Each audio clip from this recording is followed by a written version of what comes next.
आज आपण जे भेटणार आहोत त्यांना ते डिजिटल अरेस्ट या प्रकारातील गुन्ह्यावर चर्चा करण्यासाठी भेटणार आहोत. डिजिटल अरेस्टचा कायदा झाल्यानंतर पहिल्यांदा देशामध्ये 2 शिक्षा झाल्या. वास्तविक पाहता डिजिटल अरेस्ट ही एक मोठी फसवणूक आहे. ते नुसतं सांगून थांबले नाहीत. त्यांनी सांगितलं आर्थिक गुन्ह्यांचे, मनी लॉन्ड्रिंगचे आरोप त्यांनी त्या मुखर्जींवर केले आणि डिजिटल अटक त्यांना केली त्यांनी, की आम्ही तुम्हाला डिजिटल अटक करतोय आत्ता आणि तुम्ही ताबडतोब 1 कोटी रुपये आम्हाला ट्रान्सफर करा. आणि त्यांनी 1 कोटी रुपये ट्रान्सफर केले भीतीनं, की आपल्याला आता अरेस्ट केलेली आहे. नांगरे पाटील साहेब हे सध्या additional DG anti corruption bureau आहेत. ते फार अनेक वर्षापासून लोकप्रिय अधिकारी, त्यांच्याबद्दलची एक घटना आता ताजीच आहे. त्यांचं नाव वापरून एका शिक्षिकेकडून निवृत्त 69 लाख रुपये लुटले. विशेषतः महिला. सायंकाळ म्हणतोय मी, सूर्यास्त ते सूर्योदय, म्हणजे रात्र म्हणत नाही मी, सूर्यास्त ते सूर्योदय या दरम्यान कोणत्याही महिलेला अगदी अपवादात्मक परिस्थितीत सुद्धा न्यायालयाच्या लेखी परवानगीशिवाय महिला पोलीस अधिकारीच फक्त अटक करू शकते.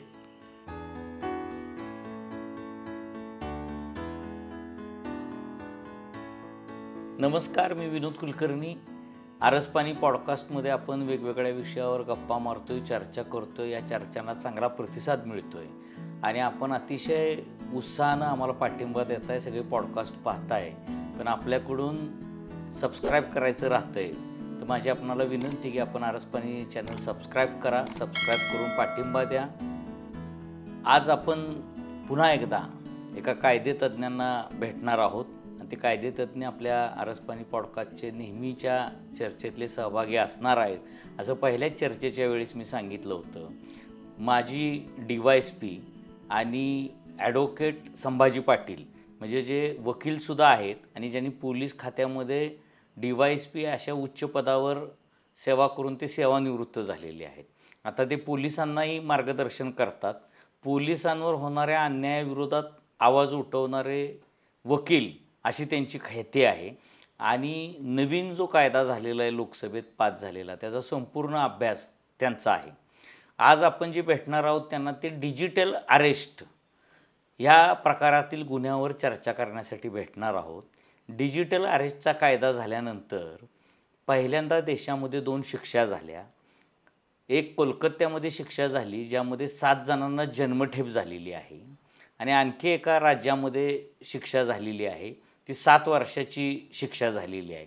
त्यामुळे डिजिटल अरेस्ट हा काय प्रकार आहे आणि इतक्या तातडीने ह्यामध्ये शिक्षा झाली, म्हणजे आपण बघतो की काही गुन्ह्यांमध्ये म्हणजे गुन्हा घडल्यानंतर 10-10, 20-20 वर्ष न्याय मिळत नाही आणि इथं वर्षभरामध्ये जन्मठेपेसारखी शिक्षा होते. म्हणजे ह्या कायद्याची किती प्रभावी अंमलबजावणी त्या राज्यानं केलेली आहे आणि हा कायदा किती महत्त्वाचा आहे डिजिटल अरेस्टचा. कारण आपलं सगळं युग आता डिजिटल भोवती फिरतं आहे. आपले सगळे आर्थिक व्यवहार डिजिटल होत आहेत. आपल्या हातात जो मोबाईल आहे तेच आपलं जग झालेलं आहे. म्हणजे सोशल मीडियाचा प्रभावी वापर असेल, आर्थिक व्यवहार असतील, तुमच्या कामाची देवघेव असेल, त्यासाठी ईमेलचा वापर असेल, अशा अनेक गोष्टींसाठी आपण मोबाईलचा वापर करतो आहे. म्हणजे आपल्या हातात 24 तास डिजिटल व्यवस्था आहे आणि ती आपण वापरतो आहे. मग ती इतकी सोपी आहे का डिजिटल व्यवस्था? आणि डिजिटल व्यवस्थेमध्ये धोकेसुद्धा खूप आहेत. मग ते धोके नेमके काय आहेत आणि डिजिटल अरेस्ट नावाचा प्रकार काय आहे? तुमच्या बाबतीतही हे घडू शकतं.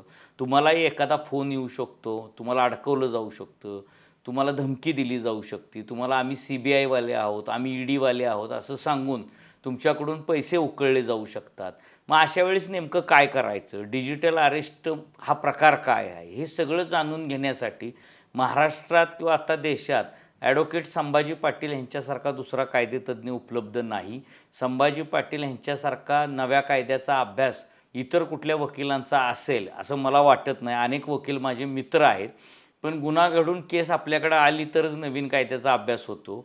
संभाजी पाटील हे मात्र दुसऱ्या प्रकारातले वकील आहेत. ते आधी कायद्याचा अभ्यास करतात, केस येईल न येईल ह्याच्याशी त्यांना घेणं देणं नसतं. पण कुणाचाही फोन आला तर एका मिनिटात त्या विषयावरचा सल्ला ते देतात. अख्खा नवीन कायदा तोंडपाठ असलेले ते वकील आहेत. पाटील साहेब, आपण वेळात वेळ काढून आमच्या स्टुडिओमध्ये आला, मी आपलं मनापासून स्वागत करतो. आणि मला आनंद वाटतो की डिजिटल अरेस्टसारख्या गुन्ह्यामध्ये चर्चा करण्यासाठी माझ्याकडं वकील उपलब्ध आहे सातारसारख्या ठिकाणी. आणि पहिलासुद्धा पॉडकास्ट आपण जो केला होता त्यालासुद्धा अभूतपूर्व असा प्रतिसाद लाभलेला होता. आणि तुमची गरज मला वारंवार पडणार आहे, कारण लोकजागृती करणं, लोकशिक्षण कायद्याचं करणं हे गरजेचं आहे. कारण कायदा नवीन आहे आणि वेगवेगळ्या प्रकारचा आहे, त्यामुळे सामान्य माणसाला समजेल अशा भाषेत फक्त तुम्हीच सांगू शकता. त्यामुळे तुमचा उपयोग मला आरसपानी पॉडकास्टसाठी वारंवार करून घ्यावा लागणार आहे. त्यामुळे तुमचं पुन्हा एकदा स्वागत करतो. नमस्कार विनोद कुलकर्णी सर आणि सर्व महाराष्ट्र किंवा आपल्या पाहणाऱ्या सर्व प्रेक्षकांना नमस्कार. मी पूर्वी प्राध्यापक होतो, त्यानंतर मी पोलीस अधिकारी आणि आता मी वकील. आणि मला भेटलेले मित्र आमचे फार नामांकित पत्रकार आहेत, जनता बँकेचे अध्यक्ष आहेत. तर मला एक लोकशिक्षण मोफत असं सल्ला देणे हा मला खूप आवडतं. खरं. आणि त्यामुळे मी या कार्यक्रमामध्ये यायला तयार असतो किंवा इतर कार्यक्रमातसुद्धा. तर आज आपण घेतलेला विषय आहे तो म्हणजे अरेस्ट किंवा डिजिटल अरेस्ट म्हणजे काय आणि फिजिकल अरेस्ट म्हणजे काय. तर जगामध्ये माणसाला तणाव निर्माण करणारा, सगळ्यात जास्त तणाव निर्माण करणारा कोणता घटक असेल तर एखाद्या माणसाला अटक होणे. बरोबर. आणि त्यामुळे त्याच्या मनामध्ये इतकी प्रचंड भीती निर्माण होते की माणूस काही म्हणजे अटक सोडून दुसरं काही मला येऊ द्या असं म्हणतो. तर त्यामुळे फिजिकल अरेस्ट असल्याशिवाय म्हणजे काय आणि डिजिटल अरेस्ट यातला फरक सांगतो. वास्तविक पाहता डिजिटल अरेस्ट ही एक मोठी फसवणूक आहे. बरोबर. आणि खोट्या नावानं किंवा तशा प्रकारचं पद धारण केलेलं आपल्याकडे नसताना जी व्यक्ती आपणाला डिजिटल अरेस्ट केली असं सांगते, तेव्हा तो खंडणी मागण्याचा म्हणजे जुलमाने घेणे आणि फसवणूक करणे असे 3 गुन्हे करतो. आणि त्यामुळेच आपण सांगितल्याप्रमाणे भारतामध्ये एवढ्या लवकर गुन्ह्यात शिक्षा का लागली, तर हा रेकॉर्डिंग म्हणजे डिजिटल रेकॉर्डवरती चेहरेपट्टी येते, त्यामध्ये कुठल्याही प्रकारचा फेरफार बदल मॉर्फिंग डिलीटिंग एडिटिंग केलं नसल्यामुळे आरोपीला ओळखण्यामध्ये आणि शोधण्यामध्ये पोलिसांनाही अडचण येत नाही. आणि जे नवीन कायदे आले त्यात हे 3 शब्द आले, डिजिटल अँड इलेक्ट्रॉनिक रेकॉर्ड. हा एक महत्त्वाचा पुरावा म्हणला. आणि जो मोबाईल आपण म्हणाला, हा मोबाईल फोनच हा इतका पुरावा देऊन टाकतो आपल्याकडे पोलिसांना आणि न्यायालयाला की त्याच्यावर ते फक्त तज्ज्ञाचं एकच मत घेतलं जातं की यामधील डिजिटल अरेस्ट करणारी व्यक्ती ही खरी आहे किंवा खोटी आहे का, ती एखादं असं फसवं रूप घेऊन आलेले आहे. तर ते एका तासाच्या तपासणीमध्ये फॉरेन्सिक सायन्स सायबर क्राईमचे लॅबोरेटरी तज्ज्ञ सांगू शकतात. आणि त्यामुळे त्यांनी दिलेलं सर्टिफिकेट हा भारतीय पुरावा कायद्यातील कलम 63 किंवा भारतीय साक्ष अधिनियममधील कलम 63 प्रमाणे हे अंतिम मानलं जातं आणि त्याला कोणत्याही प्रकारे चॅलेंज करता येत नाही. त्यामुळं डिजिटल अरेस्टमधल्या गुन्हेगाराला शिक्षा होते. त्यामुळं पहिलं लक्षात ठेवा की डिजिटल अरेस्ट ही एक फसवणूक आहे. खंडणी मागण्याचा, तुम्हाला लुबाडण्याचा हा एक वेगळा प्रकार आहे आणि तो गुन्हाच आहे. त्यामुळे ती अटक नसतेच आणि त्याला घाबरायचं नाही. पाटील साहेबांनी आपल्याला आत्ता डिजिटल अरेस्ट ही फसवणूक असते हे सांगितलं. डिजिटल अरेस्टचा विषय आला त्याला कारण मी तुम्हाला सांगतो की पश्चिम बंगालमध्ये 9 जणांना जन्मठेप झाली आणि देशात पहिल्यांदाच अशा प्रकारची शिक्षा डिजिटल अरेस्टच्या गुन्ह्यामध्ये झाली. तर तो काय प्रकार होता, तर पार्था कुमार मुखर्जी ह्या निवृत्त कृषी शास्त्रज्ञाला ऑक्टोबर 2024मध्ये 9 आरोपींनी व्हॉट्सॲप संपर्क साधला. म्हणजे व्हॉट्सॲपवर असे कॉल आपल्याला येऊ शकतात की आम्ही पोलीस आहोत, आम्ही CBI वाले आहोत, आम्ही ED वाले आहोत. आणि त्यांनी सांगितलं आम्ही मुंबई पोलीस CBI अधिकारी असल्याचं त्यांनी त्यांना सांगितलं. ते नुसतं सांगून थांबले नाहीत, त्यांनी सांगितलं आर्थिक गुन्ह्यांचे मनी लॉन्ड्रिंगचे आरोप त्यांनी त्या मुखर्जींवर केले आणि डिजिटल अटक त्यांना केली त्यांनी की आम्ही तुम्हाला डिजिटल अटक करतोय आत्ता आणि तुम्ही ताबडतोब 1 कोटी रुपये आम्हाला ट्रान्सफर करा. आणि त्यांनी 1 कोटी रुपये ट्रान्सफर केले भीतीनं की आपल्याला आता अरेस्ट केलेली आहे आणि आपल्याला पहिले पैसे ताबडतोब ह्यांना जमा केले पाहिजे. त्यांच्या अकाउंटवर तेवढे पैसे होते. हे डिजिटल आरोपी जे असतात किंवा डिजिटलचा वापर करून जे आरोप करतात ते तुमची सगळी माहिती आधी काढतात आणि मग हल्ला करतात का साहेब? काय हा पद्धत काय कामाची? आता इंग्लिश किंवा हिंदी पिक्चरमध्ये आपण एक डायलॉग ऐकलेला आहे की यू आर अंडर अरेस्ट. असं शब्दानं पण अटक होते, परंतु ती कायद्यात सुद्धा तरतूद आहे, भारतीय नागरिक सुरक्षा संहिता. परंतु इलेक्ट्रॉनिक माध्यमातून किंवा फोनवरून कोणत्याही व्यक्तीला भारतातच नव्हे तर जगात अटक करता येत नाही. बरं, म्हणजे असं काय कुठलाच कायदा जगात सुद्धा नाही, जगातच नाही. कोणत्याही कायद्यात जगातल्या डिजिटली म्हणजे तुम्हाला व्हिडिओ कॉन्फरन्सद्वारे किंवा व्हिडिओ कॉल करून अटक केली आहे असं सांगितलं तर ती अटक नसते. पूर्णपणे झुगारून द्यायचं, फोन बंद करून ठेवायचा आणि काही वाटलं अडचण तर शेवटी 112 नंबरचा एक फोन आहे. ज्या ज्या राज्यामध्ये हे 112 पोलीस सुविधा, पूर्वीचा पोलीस कंट्रोल 100 नंबर होता, आता 112 केला. एक फोन करायचा आणि आपला शांत राहायचं. तुमचा एक फोन गेला की त्या पोलिसांच्या मोबाईलमध्ये त्यांच्याकडे असलेल्या हँडसेटमध्ये तुमचं कुठून फोन केलं लोकेशनच मिळतं. बरोबर. तिथे 10व्या मिनिटावर पोलीस येतात. तुम्ही पुन्हा फोन बंद करता, तुम्हाला काय लागेल ते मदत मिळते. त्यामुळे डिजिटल अरेस्टला हा कायदेशीर आधार नाही हे प्रथम लक्षात ठेवा. आणि आता हे अटक करण्याचे प्रकार काय काय? CBI आता सांगितल्याप्रमाणे एन्फोर्समेंट डायरेक्टरला घाबरतात, national investigation agency, customs, income tax officer, GST officer. विशेषतः व्यापारी मंडळींनी लक्षात ठेवा, मी GST ऑफिसर बोलतो, सेंट्रल GST ऑफिसर बोलतो असं म्हणून, किंवा विमानतळावरून मी आता कस्टम्स ऑफिसर बोलत आहे, तुमच्या नावाचं जे पार्सल या ठिकाणी चाललेलं आहे त्यामध्ये गांजा आहे, कोकेन आहे, मॉर्फिन आहे किंवा अजून कुठला तरी ड्रग्ज आहेत असं सांगितलं जातं आणि तुम्हाला आता अटक करण्यात आली आहे. एवढे पैसे तुम्ही भरले तरच तुम्हाला या ठिकाणी मुक्त केलं जाईल वगैरे सांगतात. हे सर्व खोटे बहाणे आणि दमदाटी करण्याचे, जुलमाने पैसे वसूल करण्याचे किंवा एक प्रकारे आर्थिक दरोडा घालण्याचे प्रकार आहेत. त्यामुळे त्यांना कधीही घाबरायचं नाही. अगदी तुम्हाला रात्री अपरात्री फोन आला तरीसुद्धा घाबरायचं नाही.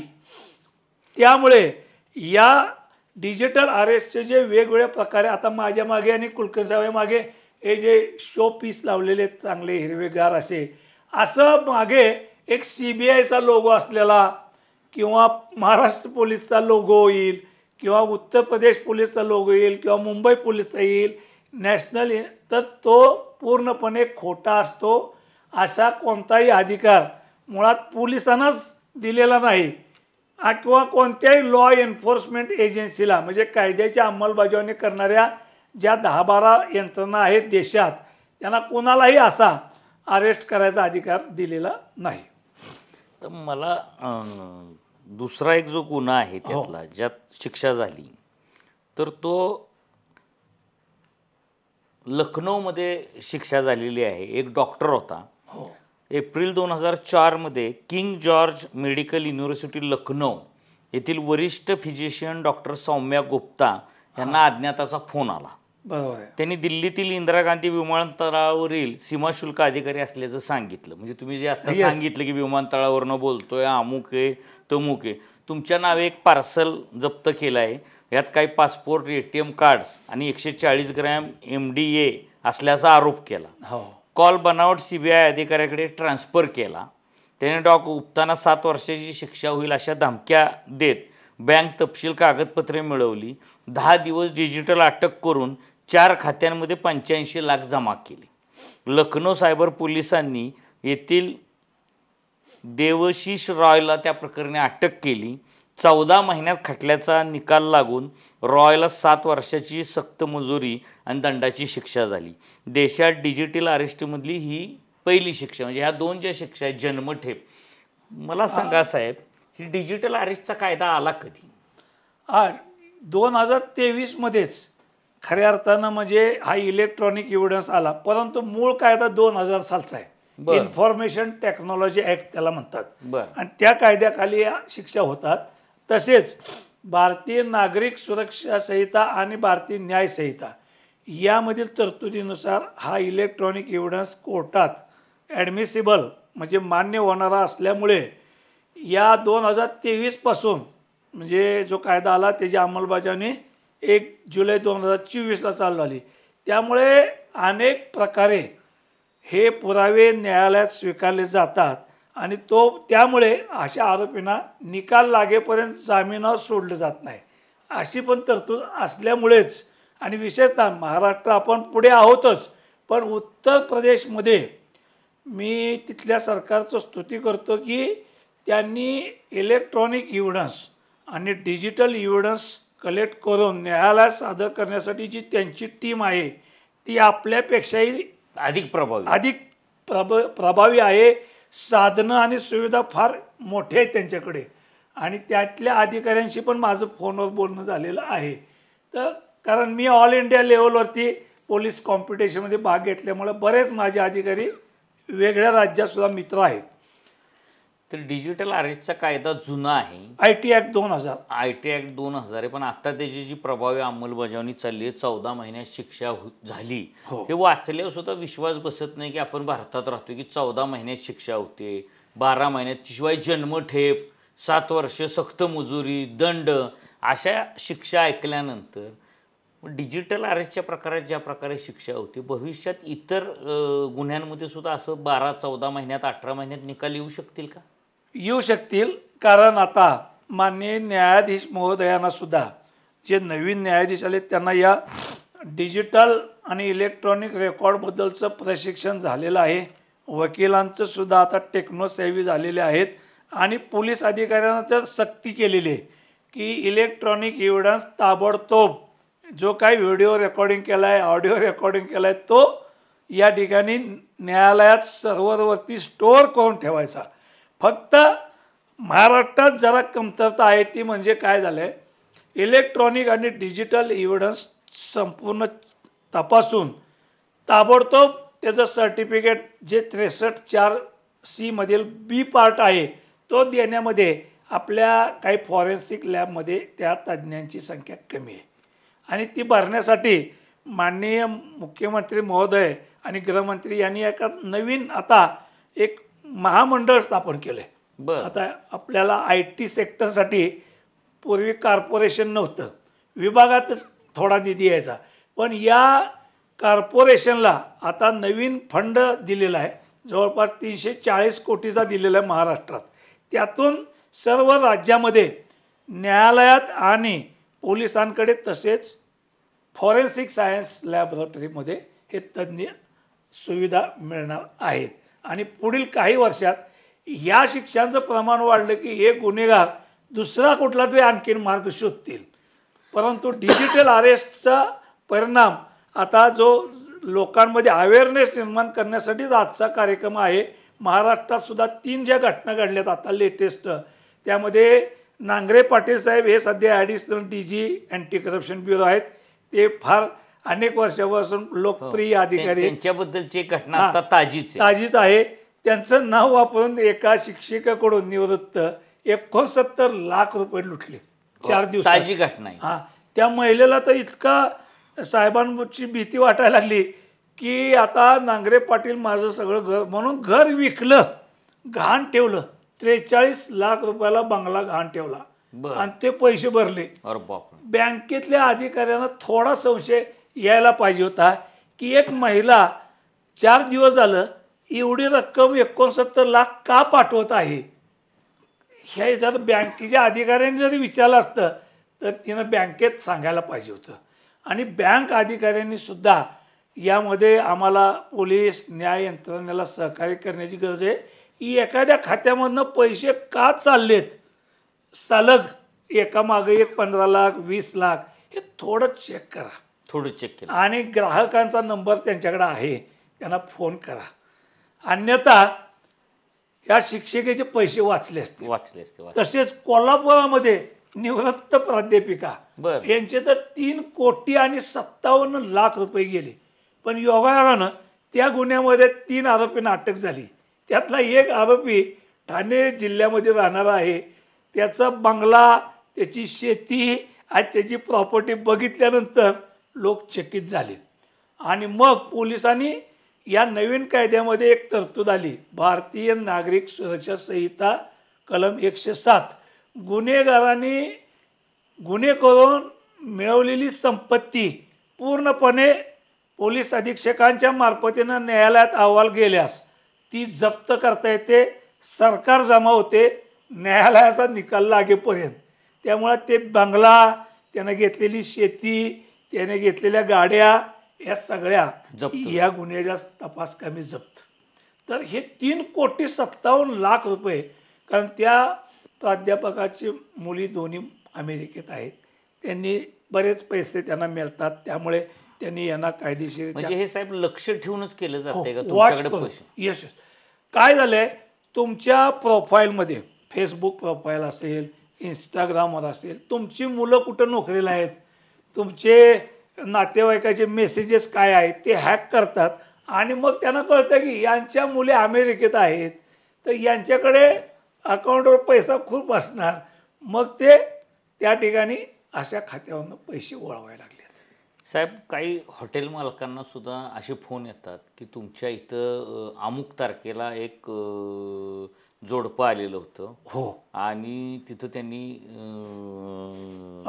अवैधपणे तिचा जबरदस्ती केली. हो. आणि त्यानंतर ती गावी आली आणि इथं ती प्रेग्नेंट झाली. आणि आता त्यांची फिर्याद आलेली आहे. आणि समोरचा हॉटेलवाला घाबरून जातो आणि तो म्हणतो तो रेकॉर्ड चेक पण करत नाही. तो पण ते म्हणतात रेकॉर्ड वगैरे चेक करू नका, आम्ही तुम्हाला आत्ता अटक करणार आहे. केलीच आहे. हे सुद्धा प्रकार इतके घडतायत. पण मी बघतोय पोलिसांना सुद्धा सायबर अरेस्टच्या गुन्ह्यामध्ये गुन्हा कसा दाखल करावा किंवा छोट्या छोट्या प्रकरणाकडे पोलीस दुर्लक्ष सुद्धा करतायत. आणि पोलीस म्हणतात साधी NC दाखल करा आणि जाऊ द्या. वास्तविक ही पोलिसांची सुद्धा चूक आहे साहेब याच्यामध्ये. बरोबर आहे. भारतीय नागरिक सुरक्षा संहितामध्ये पोलिसांना भरपूर अधिकार आहेत. आणि भारतीय न्याय संहितेमध्ये हा पहिला फ्रॉड म्हणजे भारतीय न्याय संहितेमधलं कलम 204 की एखादा व्यक्ती सरकारी नोकर नसताना सरकारी नोकर आहे असं सांगणं, त्याला 2 वर्ष कैदी शिक्षा आहे. इन्फॉर्मेशन टेक्नॉलॉजी ॲक्ट 2000 प्रमाणे त्याला 7 वर्षे शिक्षा आहे. त्यानंतर भारतीय न्याय संहितेमध्येच खंडणी मागणे म्हणजे तुमच्या कुणाला तरी आता भीती घालणे, जीवे मारण्याची किंवा आहे, तर त्याला कमीत कमी 10 वर्षापर्यंत शिक्षा आहे. आणि जास्तीत जास्त जन्मठेपसुद्धा आहे. त्यामुळं हे पोलीस अधिकाऱ्यांना माहिती पाहिजे की या खंडणी आहे हा एक प्रकारे दरोड्याचाच प्रकार आहे. आणि म्हणून हे IT ॲक्ट, भारतीय न्याय संहिता आणि मग इकडच्या भारतीय नागरिक सुरक्षेचं आणि पुरावा कायद्याचं प्रशिक्षण पोलिसांना आणखीन दिलं पाहिजे. आता समजा एखाद्या फिर्यादीला किंवा एखाद्या माणसाला अशी डिजिटल अरेस्ट करून लुटलं आणि पोलीस फिर्याद घेत नसतील तर त्या माणसाने काय केलं पाहिजे? त्याच्यासाठी केंद्र सरकारनं एक 3-4 नवीन उपाययोजना केल्या आहेत. अगदी माननीय पंतप्रधान नरेंद्र मोदी साहेब यांनी सुद्धा मन की बातमध्ये त्यांचा 193 नंबरचा जो व्हिडिओ आहे आकाशवाणी तो या संबंधानं आहे. आणि त्यांनी सांगितलं आहे की तुम्ही 1930 नंबर 1930 या फोनवरती फक्त डायल करायचं आणि तुमच्या मदतीला स्थानिक पोलीस आणि सेंट्रल गव्हर्नमेंटच्या सायबर कोऑर्डिनेशन कमिटीतले सर्व यंत्रणा आणि संबंधित बँक तुम्हाला मदतीला येणार. आणि तुमचे पुढचं जे काय ज्या अकाउंटवर पैसे गेलेत तिथून दुसऱ्या खात्यामध्ये वळणार, त्याला सायफनिंग म्हणतात. म्हणजे आपल्या साताऱ्याला जसं कास तलावावरनं सायफन पद्धतीनं पाणी आणले तर ते या खात्यामध्ये जमा झालेले 3 कोटी कुठल्या 10 खात्यात गेले हे माझी आता 10 बोटं दाखवून सांगतोय. त्याला म्हणायचं सायफनिंग. हे पोलिसांनी शोधलं पाहिजे असं मीच म्हणत नाही तर न्यायालयसुद्धा म्हणतंय. बँक अधिकाऱ्यांना सुद्धा ताबडतोब या कलमाच्या कलम 105 प्रमाणे प्रमाणपत्र पोलिसांनी दिल्यास स्टॉप होतात आणि 1930 नंबरला सुद्धा फोन केल्यावर ही पुढची प्रक्रिया होते. प्रत्येक जिल्ह्यात एक सायबर पोलीस स्टेशन आहे. तिथले पोलीस पहिलं तुमचे ज्या खात्यात पैसे गेले ते थांबवतात आणि मग गुन्हा दाखल करण्यासाठी एक 3-4 तास लागतील, परंतु पहिलं तुम्ही स्टॉप करायला जावा. साहेब, तुम्ही हे जे नंबर सांगितले हो हे मी आता बघतोय, मी सुद्धा एक बँक चालवतो. हो अनेक बँकातल्या अधिकाऱ्यांना, बँकांना किंवा पोलिसांना सुद्धा हे नंबर माहिती नाही आहेत. म्हणजे प्रत्येक बँकांनी हे नंबर हे आपल्या जिथं शाखा असेल तिथं लावलं पाहिजे की उद्या जर तुमच्याबद्दल असं काय घडलं तर ह्या नंबरला ताबडतोब कळावा. तुमच्या कोणत्याही डिजिटल फ्रॉड किंवा आर्थिक व्यवहार हे फसवणूक होत आहे तर या नंबरला फोन करा असे प्रत्येक बँकात त्यांनी लावलं पाहिजे. आणि दर्शनी भागावर रेड कलरमध्ये पोलीस स्टेशनला पण लावले पाहिजेत. त्याशिवाय अगदी सार्वजनिक ठिकाणी म्हणजे जिथं ATM सेंटर आहे किंवा बँका बाहेरच्या आहेत तिथं पण ते लावलं पाहिजे. आणि केंद्र सरकारनं अशा प्रकारची कमिटी तयार केल्यामुळे सेंट्रल गव्हर्नमेंटनं सांगितलं आहे, 3 माननीय पंतप्रधान आणि गृहमंत्री अमित शाह साहेबांनी सांगितले, तुम्हाला असा फोन आला की पहिलं लक्षात ठेवायचं की इथं आता मी मोबाईल बंद करणार, स्टॉप, स्विच ऑफ. दुसरं थिंक की आता मी 5 मिनटं विचार करणार ही मला कोणी फोन केला आणि कशासाठी केला, फोन बंद करून. आणि तिसरं आहे तो ॲक्ट म्हणजे ॲक्शन. तुम्ही 112ला फोन करा, 1930ला फोन करा. सगळ्यात सोपं म्हणजे 112 आणखीन 10व्या मिनिटाला तुमच्या घरी पोलीस येणार. इतकं ते जे डिजिटल यंत्रणा आहे. म्हणजे आपण जिथं बसलो आता राजपथावर तर इथं जवळची पोलीस गाडी कुठं आहे हे सातारच्या कंट्रोलमध्ये बसून कळतं.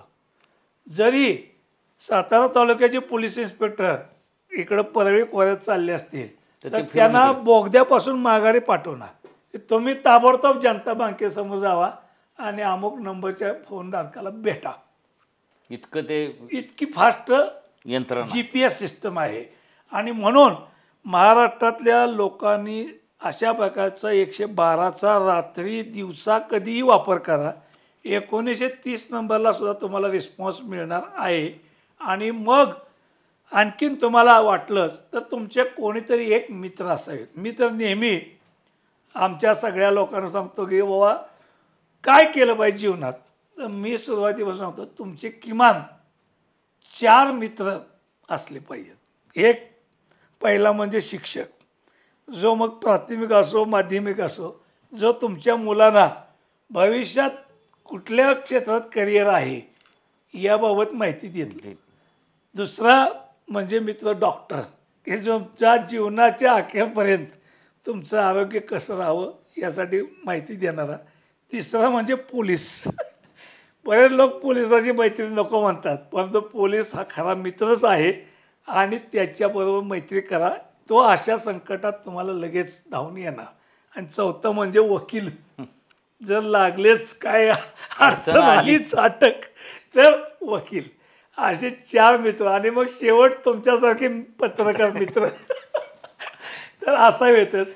पण मी 4 मित्रांचा तर प्रत्येक नागरिकाला सल्ला देतो, ज्यांचे मोबाईल नंबर आपल्या कुटुंबातील प्रत्येक सदस्याकडे असले पाहिजे की माझ्यावर काही वेळ आली तर ह्या 4 लोकांना फोन करा, लगेच आपल्याला मदत मिळेल. मी रात्री 2:30 वाजता एक गेल्याच आठवड्यात मला एका महिला पोलीस अंमलदाराचा फोन आला. ती रडत होती, तिच्यावर काही अन्याय झाला होता. मग माझी बायको पण जागी झाली. तिला वाटलं महिलांचा फोन येतो म्हणजे काय रात्रीच्या वेळी. मी तिला सांगितलं स्पीकर ऑन करून, हे महिला अंमलदार आहे, तू पण ओळखते. तिला धीर दिला, नाहीतर ती 2:30 वाजता एक आत्महत्या करायची बेतात होती, मानसिक त्रास. हो. मग मी तिला सांगितलं सकाळी तू उद्या येऊन जर ॲडिशनल SP मॅडम आणि SP साहेबांना भेटलीस तर तुझं काम होणार आहे. तेवढा वेळ तू काढ आणि त्यानंतर तुला असं वाटलं की बाबा आता मला साहेब आणि मॅडम पण भेटत नाहीत तर मी येतो. पण मला जायची वेळ आली नाही. त्या मॅडमनी तिचं काम केलं. असं रात्रीच्या 2:30 वाजता सुद्धा आपला फोन घेणारा एखादा मित्र, वकील, डॉक्टर, असावा. बरोबर आहे. आणि म्हणून तुम्हाला यामधनं मी एक पर्याय सांगतो की शासकीय सुविधा आहेतच पण वैयक्तिक कौटुंबिक असाव्यात. तर डिजिटल तपासाची तुम्ही गोष्टी फिजिकल सांगितल्या. सांगतो आता. फिजिकल अरेस्ट, डिजिटल अरेस्ट कधीच होत नाही हे कायम लक्षात ठेवा. म्हणजे मोबाईल फोन आला, तुमच्यावरती ईमेल आला, किंवा तुम्हाला स्काईपवरून बोललं, किंवा voice over internet protocol VoIP त्याला म्हणतात, त्यावरून फोन आला, व्हिडिओ कॉल आला, इंटरनॅशनल कॉल आला, तरीसुद्धा तुम्ही त्याला घाबरायचं नाही. इंटरनॅशनल कॉल पण येतात. बरेच आता ॲप बंद केलेले आहेत केंद्र सरकारनं बरं का. आणि इंटरनॅशनल कॉल सुद्धा येणार नाहीत अशा सुविधा केल्यात.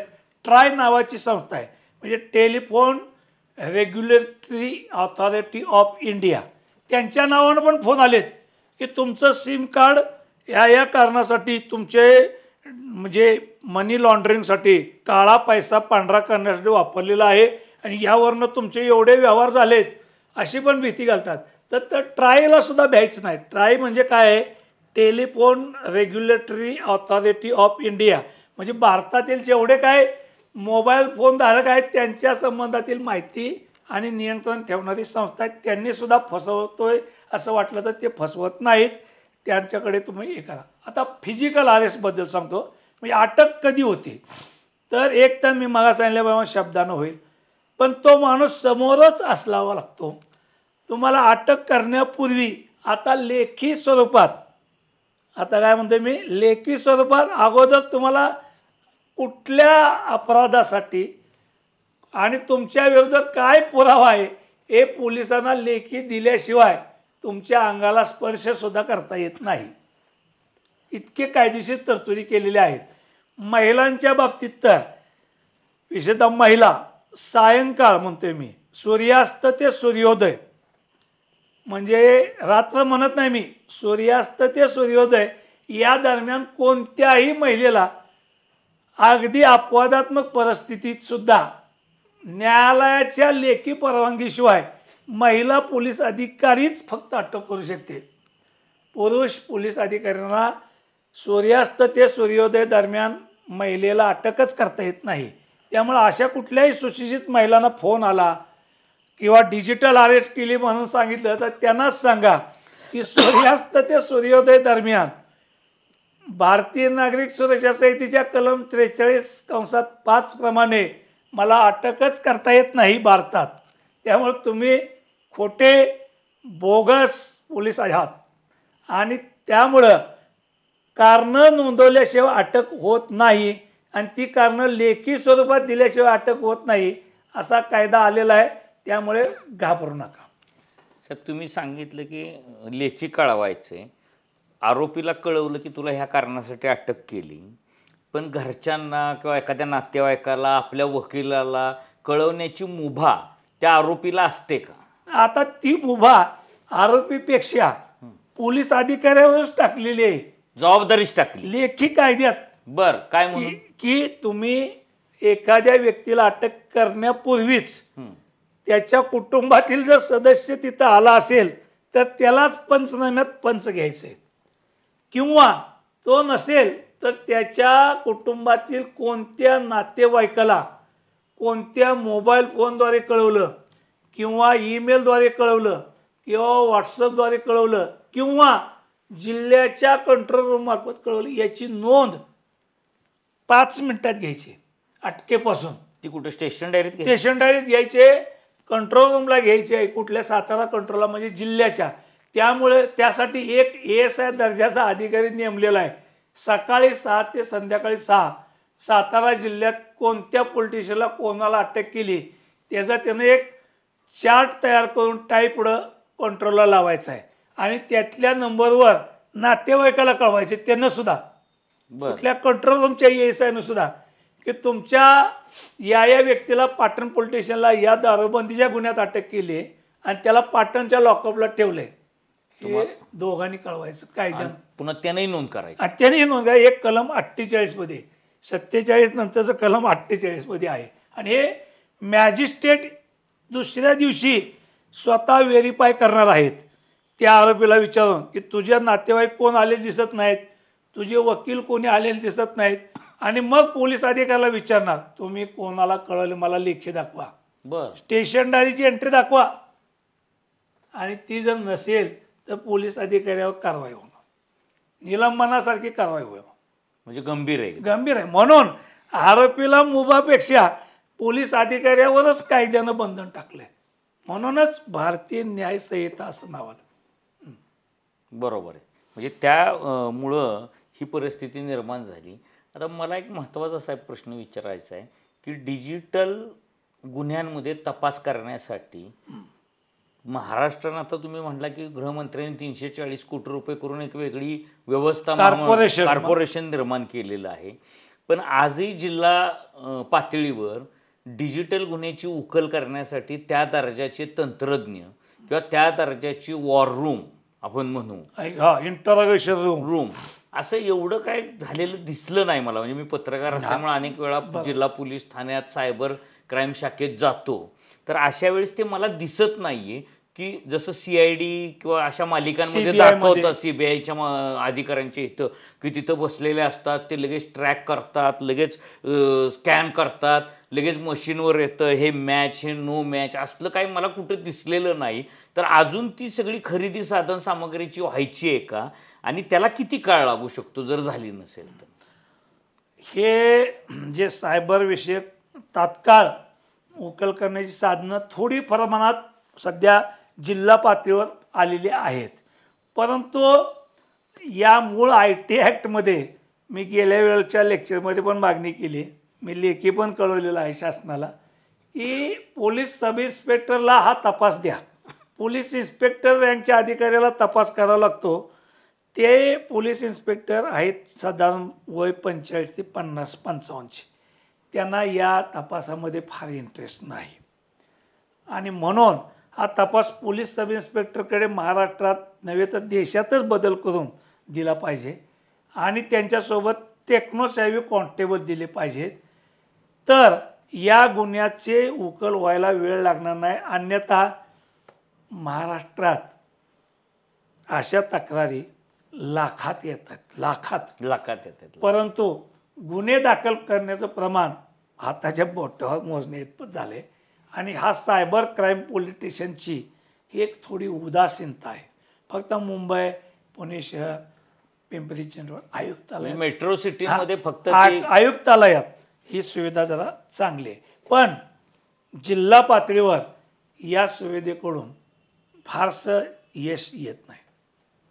म्हणजे महाराष्ट्राच्या गृहमंत्र्यांनी जाणीवपूर्वक ग्रामीण भागात होणाऱ्या अन्यायावर किंवा डिजिटल अन्यायावर असं आपण म्हणू की त्यांनी लक्ष दिलं पाहिजे, आणि जिल्हा पातळीवर सुद्धा अशी व्यवस्था उभी केली पाहिजे. आणि फक्त पोलीस खात्यातले अधिकारीच डिजिटल वॉर रूममध्ये असता कामा नयेत, तर जे एक्सपर्ट आहेत, म्हणजे जे डिजिटलमध्ये एक्सपर्ट पदवी घेतात, अशी भरतीसुद्धा नव्या लोकांची केली पाहिजे. आज आपण संभाजी पाटील साहेब अत्यंत कमी वेळामध्ये डिजिटल अरेस्ट ह्या संकल्पनेविषयी बोलण्यासाठी आपल्या स्टुडिओमध्ये आले. महत्त्वाचं म्हणजे संभाजी पाटील साहेबांनी डिजिटल अरेस्ट नावाचा प्रकारच अस्तित्वात नाही, जगात अस्तित्वात नाही, भारतातच नाही. त्यामुळे डिजिटल अरेस्ट केली तर घाबरून जाऊ नका, आपला मोबाईल बंद करा, आणि त्यांनी जे काही नंबर सांगितले त्या नंबरवर ताबडतोब संपर्क करा. 10व्या मिनिटाला पोलीस तुमच्या मदतीला हजर असतील. म्हणजे इतकी महत्त्वाची माहिती आज संभाजी पाटील साहेबांनी आपल्याला दिलेली आहे. म्हणजे लोकजागृतीचं किंवा लोकशिक्षणाचं काम ह्या पॉडकास्टमधनं निश्चित होईल. संभाजी पाटील साहेबांनी ज्या काही सूचना सांगितल्या की बँकांनी दर्शनी भागामध्ये हे पोलीस खात्याचे जे नंबर आहेत 112 तो लावला पाहिजे, आणि तो पोलीस स्टेशनमध्ये सुद्धा लावला पाहिजे की तुम्हाला डिजिटल फसवणूक झाली, डिजिटल अरेस्ट झाली, तुम्ही ताबडतोब जर पोलिसांना कळवलं तर तुमची फसवणूक टळू शकते. तुमच्या खात्यातनं ट्रान्सफर झालेले पैसे जिथं ट्रान्सफर होत आहे तिथं जागच्या जागी थांबू शकतात. आणि ह्या सगळ्या मुद्द्यांची माहिती संभाजी पाटील साहेबांनी आपल्याला दिली. आपण संभाजी पाटील साहेबांना वारंवार भेटणार आहोत, कारण इतकं नॉलेज असलेला, इतकं ज्ञान असलेला दुसरा वकील, दुसरा कायदेतज्ञ माझ्या पाहण्यात नाही. डिजिटल अरेस्टची बातमी वाचल्या डिजिटल अरेस्टमध्ये झालेली शिक्षा वाचल्या मी एका मिनिटात त्यांना ती बातमी पाठवली आणि म्हटलं साहेब ह्याच्यावर जरा आपल्याला बोलता येईल का बघा. ते म्हणले बोलूयात. लगेच मी होमवर्क करतो, अभ्यास करतो आणि लगेच त्याची सगळी देशात काय परिस्थिती आहे, महाराष्ट्रात काय परिस्थिती आहे, महाराष्ट्रात कुठले महत्त्वाचे, सातारा जिल्ह्यात काय घडलेलं आहे. पुन्हा त्यांनी चतुर्सूत्री सांगितली की तुमचे 4 मित्र पाहिजेत. ते कशासाठी पाहिजे, म्हणजे जीवनाच्या प्रत्येक क्षेत्रामध्ये सर्वांगीण माहिती असलेला, सर्वांगीण ज्ञान असलेला एक तज्ज्ञ आपल्याला उपलब्ध झालेला आहे. मी संभाजी पाटील साहेबांचे मनापासून आभार मानतो आणि पुन्हा पुन्हा तुम्ही आमच्या मार्गदर्शनासाठी, महाराष्ट्रातल्या जनतेच्या हितासाठी आरसपाणी पॉडकास्टवर यावं आणि आम्हाला मार्गदर्शन करावं ही विनंती करतो आणि धन्यवाद साहेब. नक्कीच कुलकर्णी सर, आपल्या आणि जनतेच्या सेवेसाठी मी सदैव उपलब्ध आहे. थँक्यू.